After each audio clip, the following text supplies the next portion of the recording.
Hey everybody, Ken Christian here. I spoke a lot in the beginning of this YouTube challenge about the fact that I was out on a long trip and would be gone for most of the whole early part of this challenge, uh, traveling from one place to another, having meetings, having conferences, visiting my publisher, doing a number of things, visiting clients. And the choppiness of all that and the unusualness and the unpredictability of all that, I kept saying, this is complicated, this is hard to do because how do I fit it in? Well, what's interesting is yesterday was day 13, and on day 13, I didn't mention this, but I almost went through the entire day because I was back in my familiar surroundings, and I had a video to record. So I had put in an enormous amount of work doing videos and accomplishing a lot of things. And the whole thing of doing a video for YouTube almost slipped my mind. So you got to be aware and you've got to pay attention to what you're doing if you decide to do a challenge like this, because you can trip up unexpectedly when you don't really think you're any longer facing a challenge. You suddenly are, because it was the unfamiliarity of everything that took me out of my customary routines and made it so that when I came back to my customary routines, I was seduced into what was going on with those. And so that's an interesting sidelight to all of this. Now, I told you I was going to talk about the other way we can interfere with ourselves, and that has to do with negative thoughts and indecision and all those things that capture our energy and hold us, and we hold on to them. Thought loops, all kinds of interference. We are terribly inefficient when we get into negative states. The research that comes from the part of psychology that's been heavily researched in the last 15 years or so, which is the research having to do with happiness and how we function in a more effective manner when we are in fact happy, in an up, high, happy state. High positive is the name the research gives it. When we're in that high positive state, we are more effective, more efficient, more brilliant, and we get more accomplished. And we get the benefit of also feeling good because we're in a happy state. Well, even a medium state, and I've mentioned this in passing here, even a moderate state where you're in between, like neutral isn't really a neutral state.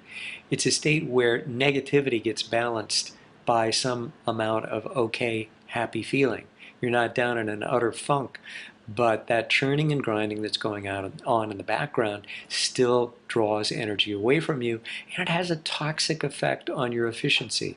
Your efficiency and your effectiveness and your intelligence is reduced.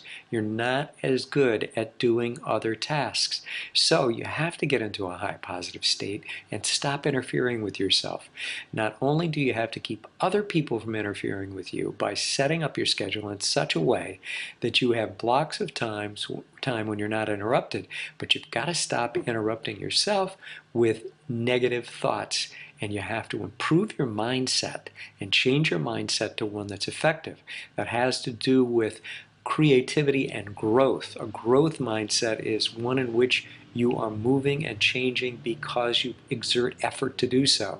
You take things on and you work with challenges. A fixed mindset, and this is based on the research of Carol Dweck, keeps us locked in around the idea that we have a fixed amount, a quantity of some kind of talent or talents or intelligence, and we can only work with what we got, and when we run out at the edge of that, there's nothing else to do. Well, it's all nonsense. It's nonsense, first of all, just from the point of view of an idea of how we're constructed, but moreover, it's crazy because our brain, we now know, grows and expands and works and develops new neural connections if we engage in repetitive behavior to set up those neural connections. Neurons that fire together, wire together, and form new pathways, and that's what really getting efficient is all about. It's about simplifying and getting focused in a way on positive things, positive agendas, positive goals and actual deliverables that you say, I'm going to do this, not just this is my goal. Well, it's my goal in that kind of language that really suggests you don't expect to really get there at all, but you're going to try. All that stuff gets in the way and it costs you energy. Even hanging on to a choice and continuing to weigh it instead of simply making a choice and moving on that and saying, this is what I'm going to do. That in the background is like you're dragging weights behind you. It's like you're dragging an anchor. Get rid of that stuff that slows you down and get involved in an approach to living that is simply more successful because it takes what we know now about the brain and about social psychological research and research on happiness, combines them to create a framework that will work for you. And I work with people on that. I teach them that. And I'm glad I'm sharing this with you because it's an important point for you to ponder and to learn more about. Okay?